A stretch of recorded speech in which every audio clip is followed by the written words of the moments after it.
It was supposed to be an ordinary morning for Steven Seagal. Dressed in a simple black t-shirt, loose-fit jeans, and tinted glasses, he drove his SUV through a quiet suburban road on his way to a community self-defense seminar. No cameras, no entourage, no Hollywood spotlight, just Steven enjoying the calm. But that calm shattered the moment flashing red and blue lights lit up behind him. Steven slowly pulled over, hands visible on the wheel. He had dealt with law enforcement for decades, training officers, consulting for departments, so he knew the drill better than most. But the way the young officer stormed out of the patrol car instantly told him this wasn't a normal stop. Officer Blake Mercer, barely in his late 20s, walked up with an exaggerated swagger, hand resting on his holster. Without even greeting, he barked, "License and registration." Now, Steven raised an eyebrow but stayed composed. "Yes, officer. Is something wrong?" Mercer scoffed. "You were driving suspiciously. And this car," he tapped the window with 2 fingers, "doesn't look like it belongs to someone like you." Steven handed over his license calmly. He didn't react to the disrespect. He'd met tempers far worse. The officer looked at the ID, then at Steven, then back again, frowning. "Steven Seagal? Really? That's the best fake name you could come up with." Steven inhaled slowly. "That's my real name." Mercer chuckled loudly. "Right. And I'm the president." He tossed the ID against Steven's chest. "Get out of the vehicle. Let's not play pretend." A couple of pedestrians stopped. A man at a nearby bus stop started recording on his phone. Something about the cop's tone felt off, even to strangers. Steven pushed his door open and stepped out smoothly, towering over the officer. His posture was calm, his movements slow, controlled. But Mercer only got more irritated by Steven's silence. "I said move faster," he snapped, grabbing Steven's arm with unnecessary force. Steven didn't pull away. He simply looked at him with calm, piercing eyes, eyes that had seen real combat, real danger, and real discipline. Mercer didn't know it yet, but with every disrespectful move he made, he was digging his own grave. Because in just a few seconds, his biggest regret was about to begin. Steven Seagal stood beside his SUV, hands relaxed at his sides, his expression unreadable. Officer Mercer strutted around him like a predator circling prey. Except the prey was a calm, legendary martial artist who could dismantle 10 men without breaking a sweat. But Steven wasn't here to fight. He was here to keep peace. Mercer, however, seemed determined to destroy that peace. "So, Mr. Movie Star," Mercer said mockingly, pacing back and forth, "you want me to believe you're Steven Seagal? The action hero? The big tough guy from all those old movies?" He pointed a finger straight in Steven's face. "Look at you. You don't look like a celebrity. You look like some wannabe." People nearby gasped. Some watched from car windows. Others slowed down just to see what the commotion was about. A woman across the street whispered to her friend, Is that really Steven Seagal? Why is that cop talking to him like that?" But Mercer wasn't done. He opened Steven's car door without permission and began rummaging through the glove compartment, center console, and back seats. "Looking for weapons," he said. "Guys like you always have something to hide." Steven's jaw tightened for the first time since the encounter started. "Officer," he said calmly, "you have no probable cause to search my vehicle. I've been respectful. I haven't resisted. Please maintain standard procedure." Mercer slammed the door shut. "Don't tell me how to do my job. I know people like you. Big talk. Fake ID. Probably heading somewhere shady." Steven remained silent, but the air around him thickened. His stillness wasn't fear. It was control. It was power.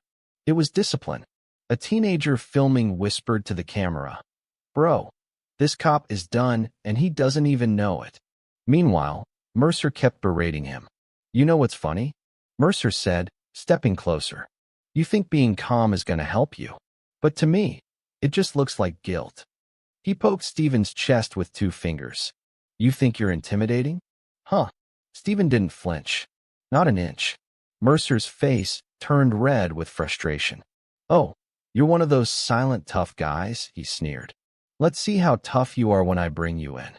Steven took a slow breath. "Officer, I assure you." "Shut up." The crowd reacted instantly. A woman shouted, "Hey, don't talk to him like that." A man yelled, "This is harassment." Mercer spun around. "Anyone else want to go to jail today?" Huh. Silence fell, but phones continued recording. Every camera lens was aimed at the boiling tension, capturing every second. Steven looked around at the growing crowd, then back at Mercer. "Officer, I am simply asking for respect. I've done nothing wrong." Mercer shook his head dramatically. "Respect? You think you deserve respect? You're nobody, and I'm tired of nobodies wasting my time." He grabbed Steven's wrist aggressively, twisting it as if trying to provoke a reaction. Steven didn't resist, but his posture shifted slightly, barely noticeable to the untrained eye. But martial artists watching would have recognized it instantly. He was grounding himself, centering his weight, preparing in case he needed to protect himself. But still, he spoke softly. "I don't want this to escalate." Mercer smirked. Too late. He shoved Steven against the SUV, patting him down roughly, loud enough for everyone to hear. "Spread your legs. Hands on the car. Let's see what you're hiding." Steven complied, but he could feel the cop shaking, not with fear, but with ego, with anger, with the thrill of power he thought he had. A middle-aged man filming said, "I can't believe he's treating Steven Seagal like this. He doesn't even know who he's messing with." Another voice added, "This officer needs serious training." Across the street, a small crowd had formed. People whispered and muttered, filming from every angle. The tension was building like a drumbeat, each second heavier than the last. Mercer stepped back and shouted, "Get on your knees." The crowd collectively gasped. Steven slowly turned his head, giving the officer a look. Not threatening, not hostile, but deeply disappointed. "Officer," he said quietly, "you're going too far." Mercer exploded. "I said get on your..." But before he could finish, a voice from the crowd shouted, "Leave him alone. He didn't do anything." Then another, "Why are you abusing him?" Mercer spun toward the crowd furiously, yelling for everyone to back away. The more he yelled, the more people filmed. The louder he threatened, the more the situation spiraled out of his control. Steven remained completely still, letting the storm rage around him, his calmness a stark contrast to the chaos. And that calmness was about to be the very thing that exposed the officer's arrogance to the world. Because only a minute from now, a single moment would flip the entire situation upside down. And Officer Mercer's biggest regret would officially begin. Have you ever seen someone abused by power like this? Comment below, and tell me which country and city you're watching from. Officer Mercer's frustration was now boiling over. The more Steven stayed calm, the more the young cop felt challenged, though Steven hadn't challenged him at all. It was Mercer's ego fighting against Steven's composure, and everyone in the crowd could see it. Steven stood with his hands resting on the hood of the SUV, posture relaxed, breathing steady. His experience in real-world conflict, martial arts, and law enforcement training had taught him one universal truth. The loudest one in the room is usually the weakest. But Mercer didn't understand that. "Look at you," Mercer spat, pacing behind Steven. "Acting all peaceful, like you're some saint. But I see right through people like you." Steven didn't respond. Silence was often more powerful than words. Mercer circled around him again, bumping Steven's shoulder deliberately as he passed. Then he stepped in front of him and stared straight into his face, eyes narrowed, jaw clenched. "You think you're intimidating me? You're nothing." Steven blinked slowly. "Officer, I never said I was intimidating you." That only made Mercer angrier.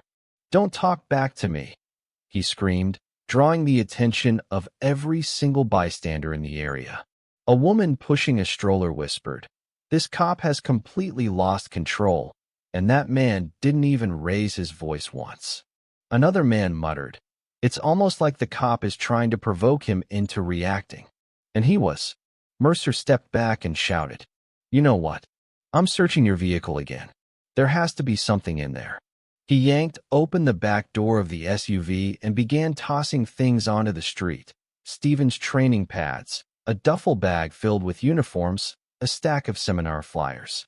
He held one up and mocked it. "Oh look, self-defense classes. As if you could teach anyone anything." People who recognized Steven shook their heads in disbelief. A teenager recording whispered into his phone, "If he knew who he was disrespecting, bro, this is unreal." Mercer threw the flyer to the ground dramatically, then stormed back toward Steven. "Turn around." Steven calmly rotated but kept his hands visible. "Interlace your fingers behind your head," the officer ordered. Steven did as instructed. Mercer stepped close, too close, and sneered, "One wrong move and you're done. You understand me? I'm not scared of you. I don't care who you think you are." Steven responded gently, almost fatherly. "I don't want any trouble. I'm cooperating fully." Mercer jabbed a finger into Steven's chest again. "You keep telling me calm down. Respect. Procedure. You trying to show off? You trying to make me look stupid?" Steven met his eyes steadily. "No, officer. I'm trying to help you avoid making a mistake." That sentence was a match thrown onto gasoline. Mercer snapped. "Oh, I made a mistake, all right," he barked, stepping back with his hand hovering over his taser. "The mistake was stopping someone who thinks he's better than the rest of us." The crowd gasped. The situation was escalating into something dangerous. A man yelled, "Hey, that's unnecessary." Another woman screamed, "Just let him go." But Mercer ignored them, his voice rising louder, shaky with rage. "I'm giving you one last chance before I put you on the ground." Steven's posture shifted ever so slightly, feet planted, stance stabilized, body aligned. Not aggressive. Prepared. It was instinct, the subconscious positioning of someone who had faced real danger many times before. He spoke softly. "Officer, please think about what you're doing. This isn't the way." But Mercer only heard defiance where there was wisdom. "You think because you're quiet, you're in control? You're not in control of anything." With one abrupt motion, Mercer grabbed Steven's arm and twisted it sharply, too sharply. People in the crowd gasped in horror as Steven's body barely budged. He didn't recoil. He didn't cry out. He didn't even flinch. Mercer's eyes widened in shock. It was the first crack in his armor. He tightened his grip, trying again, but Steven's arm felt like stone, solid, grounded, unmovable. Suddenly, Mercer stepped back a bit, confused, uncertain. And that hesitation was caught on every camera filming the scene. The crowd murmured, "He can't even move him. Does he know who he's handling? This cop is in way over his head." Mercer tried to regain control by puffing up his chest and shouting louder. "That's it. I'm calling for backup. You're under." Before he could finish his sentence, someone from the crowd yelled, "Dude, do you even know who that is?" Mercer snapped toward the voice, annoyed. But murmurs were growing, rippling through the crowd like a quiet wave. Faces were changing. Recognition was spreading. People were whispering his name under their breath. Steven Seagal, Hollywood icon, Aikido master, law enforcement trainer, reserve deputy, a man who had worked with police departments for years. The pressure around Mercer was building fast, and he felt it. For the first time since the stop began, doubt flickered in his eyes. And he hadn't even experienced the real regret yet. That was still coming. If you were standing there watching this, would you speak up or stay quiet? Tell me in the comments. Officer Mercer's hand hovered near his taser, but his confidence was unraveling fast. The murmurs in the crowd were turning into full-blown recognition. People were whispering louder now, pointing, pulling out their phones with excitement and disbelief. "That's Steven Seagal. No way, the Steven Seagal. Bro, that cop is done. He really tried to manhandle him." Mercer felt the energy shift. Moments ago, he had complete control. Now, the weight of 100 eyes pressed down on him like judgment. He barked, "Nobody move. Everyone stay back." But his voice cracked. just enough for people to notice. Steven stood calmly, still cooperative, hands above his head, posture straight. He hadn't threatened, resisted, or even raised his voice once. His silence was louder than Mercer's yelling. "Officer," Steven said in a steady tone, "I think this has gone far enough. Let's just resolve this peacefully." "Shut up," Mercer snapped, panic rising. "Stop trying to sound like you're in charge." Mercer was simply losing his grip. Another officer across the street had started walking over, drawn by the shouting. He looked confused, then alarmed as he recognized the man being detained. "Is that?" he whispered to a bystander. Before he could finish, a teenage boy shouted loudly enough for the whole block to hear. "Dude, he trained police departments. Like, for real." The crowd buzzed even louder. Mercer's face drained of color. This wasn't just a random guy he'd humiliated. This was someone respected in law enforcement circles, someone who had real authority, real experience, real connections. And suddenly the backup he had been confidently calling for didn't feel like backup at all. It felt like witnesses. Mercer took a step back, then forward, then back again, unable to decide whether to press forward or retreat. His chest was heaving, jaw clenched so tight a vein pulsed in his temple. "Put your hands behind your back," he shouted. Steven did, slowly and calmly. Mercer grabbed the cuffs, but his hands were shaking. The key clicked against the metal. Twice. 3 times. He couldn't even get the cuff open. The crowd noticed. A man laughed under his breath. A woman covered her mouth in shock. Phones zoomed in. "Bro can't even cuff him. He's panicking so bad. This is embarrassing." Mercer dropped the cuff. Clang. The metal hitting the ground echoed through the entire street like a gunshot. His face turned bright red.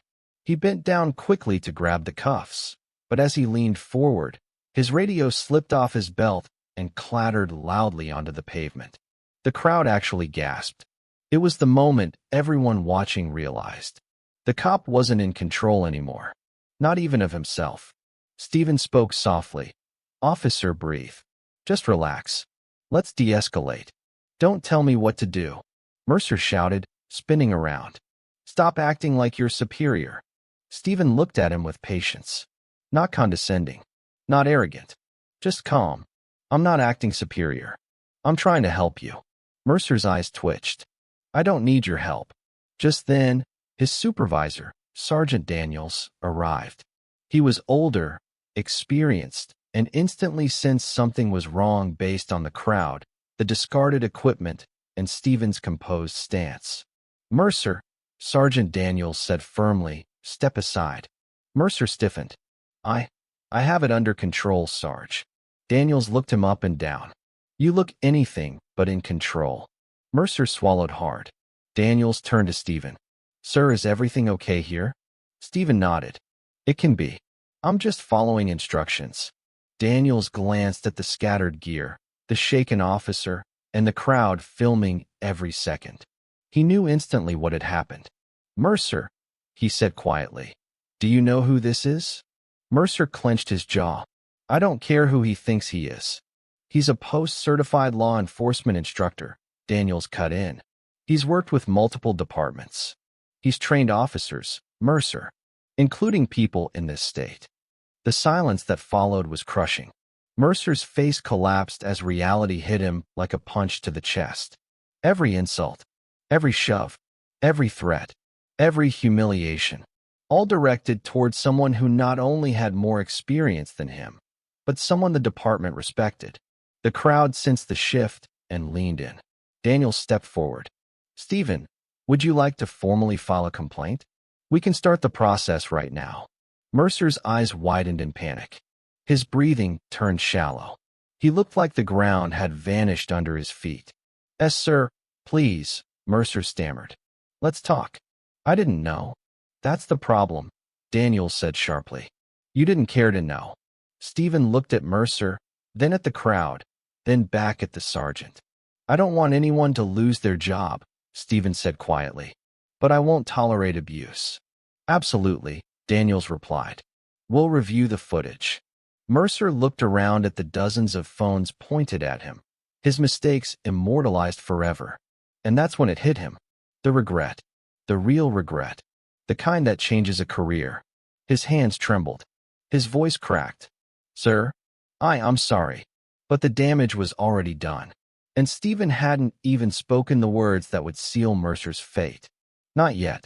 The air around them felt heavy, as if the whole street were holding its breath, waiting to see what Steven Seagal would do next. Officer Mercer stood frozen, sweat beading on his forehead, his hands twitching with shock as he realized just how badly he'd misjudged the situation. Sergeant Daniels positioned himself between the two men, not aggressively, but protectively. He didn't want the situation to escalate further.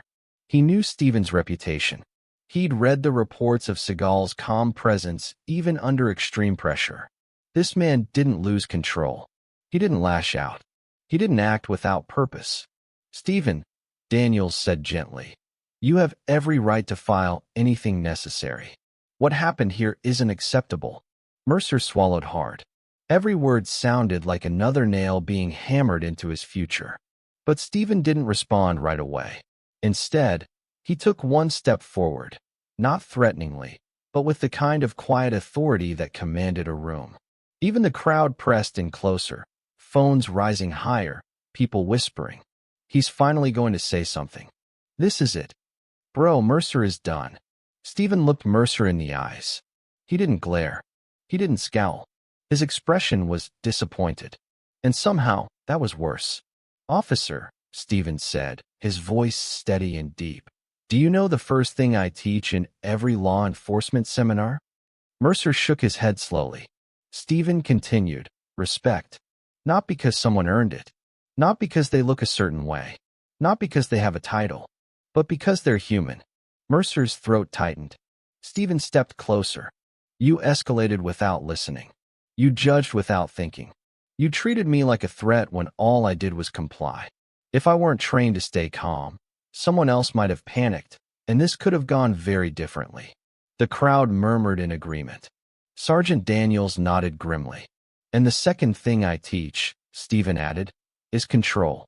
Control of your emotions. Control of your ego. Control of your fear. Mercer dropped his gaze to the pavement. You lost control the moment you saw me, Steven said. Not because I did anything wrong, but because you felt the need to assert power. That's not policing. That's insecurity. People in the crowd whispered. He needed to hear that. Steven's speaking facts. Bro is schooling him politely.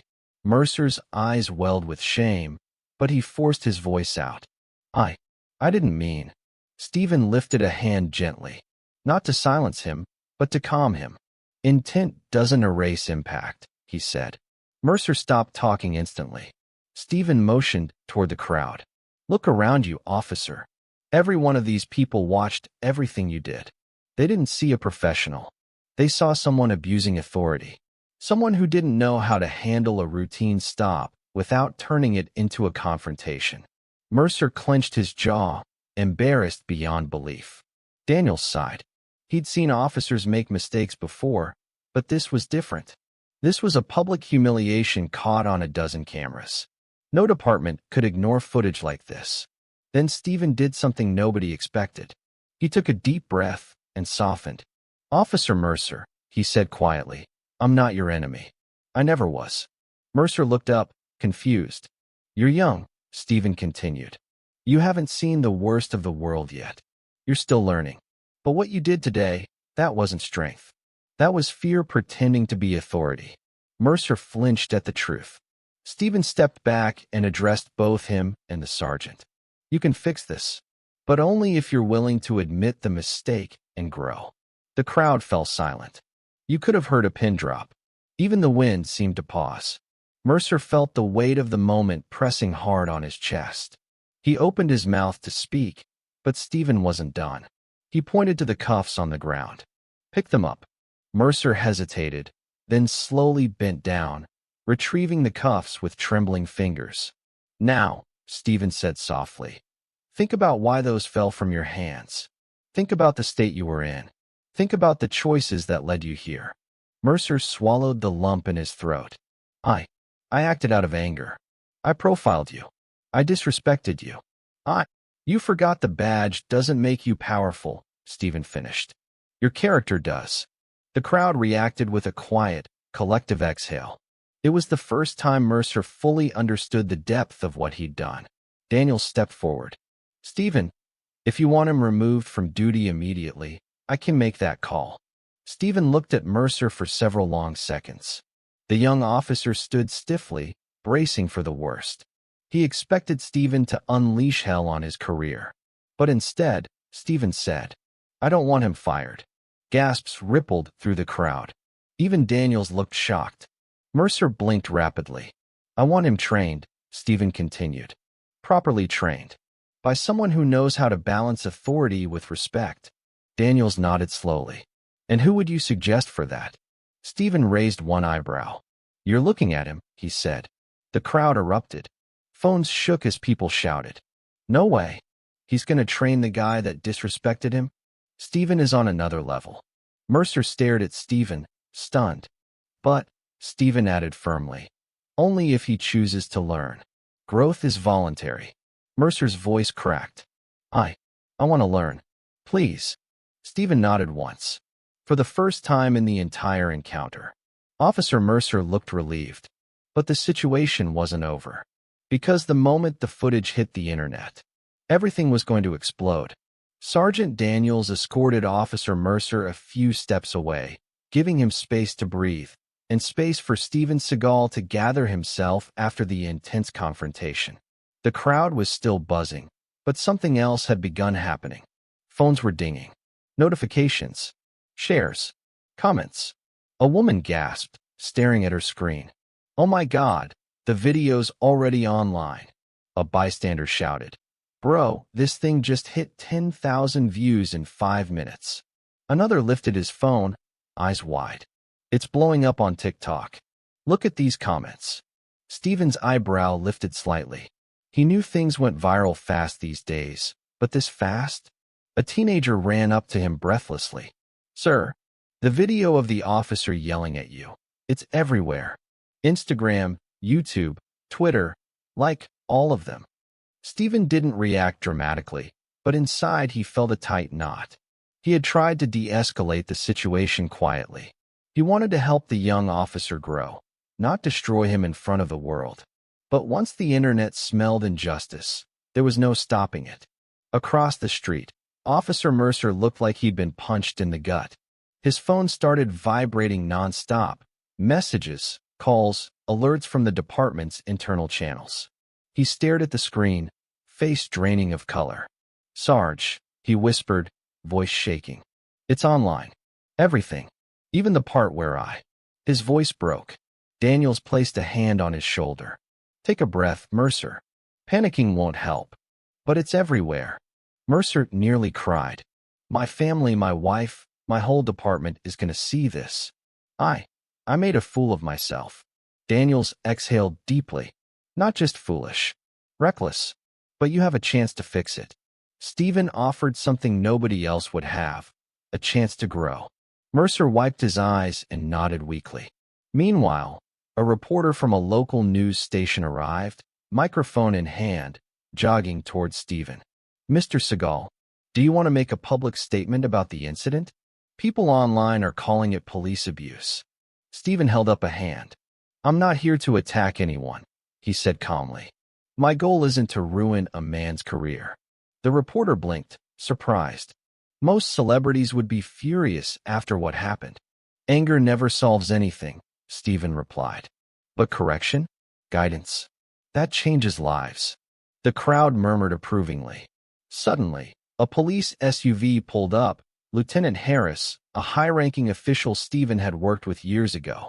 He pushed through the crowd and approached Steven with urgency. Steven, Harris said, gripping his hand. I heard about what happened. Are you okay? I'm fine, Steven answered. Harris turned stiffly toward Mercer, who avoided eye contact, trembling. This officer, he's in serious trouble. The footage is damning. The department can't tolerate this kind of behavior. Mercer felt his stomach drop. But Steven stepped forward. Lieutenant, before you make any decisions, listen to me. Harris frowned. Steven, he treated you like a criminal. He disrespected you. He escalated without cause. Steven nodded. Yes, but firing him teaches nothing. Training him? That changes everything. Harris looked stunned. You want to help him? I want to prevent this from happening again, Steven said firmly. The crowd hushed. Even Mercer looked shocked, whispering to himself. Why? Why would he help me? Steven walked up to him slowly. Officer Mercer. Mercer straightened instinctively, even in his shaken state. Why, yes, sir. Do you understand why this happened today? Mercer nodded. Because I acted out of ego, and fear, and assumptions, and Steven pressed. Mercer swallowed hard. And I disrespected someone I should have treated with dignity. I didn't do my job the way an officer should. Steven studied him for a long moment, then offered his hand. A collective gasp rippled through the crowd. I believe in second chances, Steven said, if you're willing to earn it. Mercer stared at the hand like it was unreal. His throat tightened. I don't deserve your forgiveness. Maybe not, Steven replied. But you can work to deserve the opportunity. Mercer slowly, shakily, took his hand. The handshake wasn't dramatic. It wasn't flashy. But the impact hit everyone watching like a wave. Phones shook. People cheered. Some even teared up. Lieutenant Harris stepped forward. Steven, if you're truly offering to train him, the department will support it. We'd be honored. Steven nodded. Good. But first, he needs to apologize. Not just to me. Mercer turned, facing the entire crowd. His voice cracked, but he forced himself to speak. My name is Officer Blake Mercer, he began. And today, I failed my badge. I acted on prejudice. I abused my authority. And I disrespected a man who didn't deserve any of it. I'm sorry to everyone here. People watched with a mix of shock and genuine respect. Steven placed a hand on his shoulder. This is the first step. Growth starts with accountability. Harris nodded at Steven. We'll take it from here. But as the officers guided Mercer toward the SUV, not in cuffs, but with careful support, another cheer rose from the crowd. Because news had just broken online. The video had surpassed 1 million views. In under an hour. Steven sighed softly. He knew what that meant. This wasn't just a local incident anymore. It was becoming global.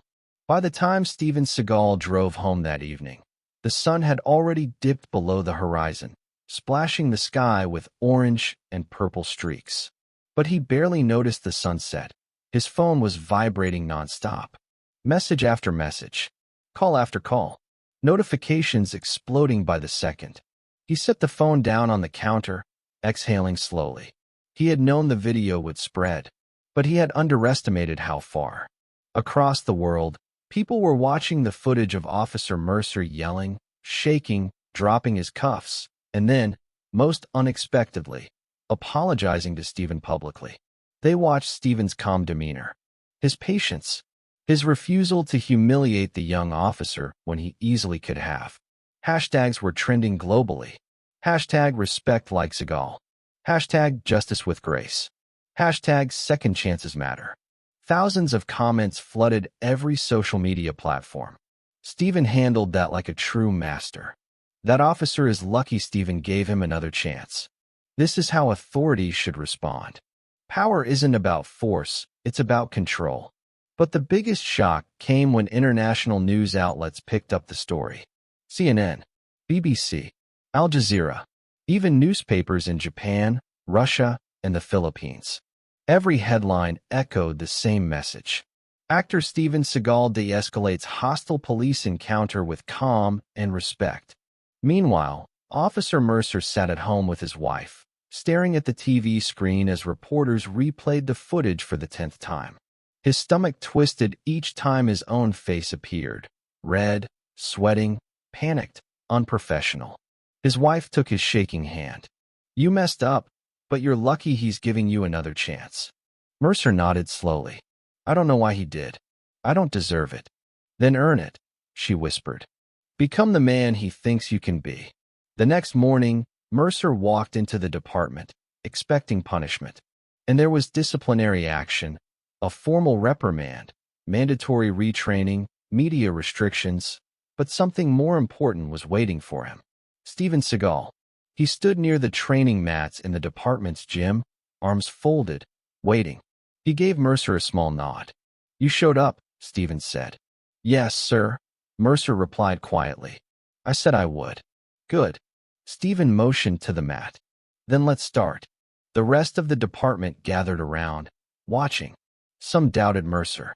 Some felt he deserved harsher punishment. Others felt this training might be the best thing for him. Steven began the session not with physical moves, but with words. "Authority is not a weapon," he told the room. "It's a responsibility. Fear makes you dangerous. Ego makes you reckless. But discipline, that makes you strong." Mercer listened harder than he had ever listened in his life. Steven demonstrated breathing techniques for emotional control, strategies for communication, methods to de-escalate instead of provoke, how to use presence instead of force. Mercer absorbed every word, every movement. At one point, Steven looked directly at him and said, "You're not a bad person, Mercer. You just forgot what the badge stands for." That sentence hit deeper than any punishment could. By noon, officers were whispering among themselves. "He's changing. He looks more grounded." Steven really got through to him. And Mercer knew it was true. Later that week, the department held a press conference. Cameras lined the room, microphones stacked on the podium, reporters eager to capture the final chapter of the viral story. Steven stepped up first. "What happened was a mistake," he said. "But mistakes can become opportunities." Officer Mercer chose to learn instead of crumble, and that deserves respect. Then Mercer stepped forward, voice steady but emotional. "I failed the public," he said. "But thanks to Mr. Seagal's guidance, I'm learning. I will do better. I promise I'll be the kind of officer people can trust." Reporters scribbled furiously. Cameras flashed. Comments online poured in, praising the transformation. And just like that, a moment that could have ruined a career became a lesson that improved one. Steven walked out of the building afterward, the afternoon sun warming his shoulders. A group of people waiting outside clapped as he passed. One man shouted, "Steven, thank you for showing the world what real strength looks like." Steven simply nodded, because he didn't need applause. He just needed to know that in a world full of conflict, fear, and misunderstandings, he had helped restore a little bit of respect, a little bit of dignity, and a whole lot of humanity.